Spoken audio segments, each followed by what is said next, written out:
Raghava constructions కి నోటీసులు ఇచ్చారన్నారు మాజీ మంత్రి హరీష్ రావు. అనుమతి లేకుండా అక్రమంగా క్రషింగ్ చేస్తున్నారని ఫిర్యాదు చేసినా పట్టించుకోలేదని తెలిపారు. చట్టం ప్రకారం ఎందుకు చర్యలు తీసుకోవడం లేదని ప్రశ్నించారు. ఆ కంపెనీ ఎవరిదో తెలీదా అని నిలదీశారు హరీష్. రికార్డ్స్ నేను మాట్లాడుతున్నా.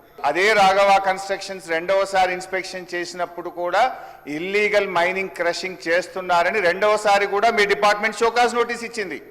ఒక కంపెనీ మొదటిసారి రెండవసారి ఇల్లీగల్ క్రషింగ్ చేస్తున్నట్టు దొరికితే వాళ్ళను తక్షణమే క్రిమినల్ కేసులు పెట్టి ఏడాది పాటు జైల్లో పెట్టాలని మీ రూల్స్ చెప్తా ఉంది.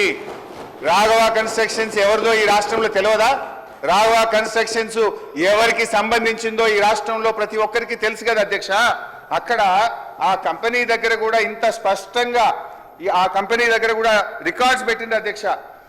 This is belongs to Raghava constructions అని చెప్పి అక్కడ కాంగ్రెస్ పార్టీ జెండా రాఘవ కన్స్ట్రక్షన్ సంబంధించిందనేటువంటి కూడా రికార్డ్స్ ఉన్నాయి.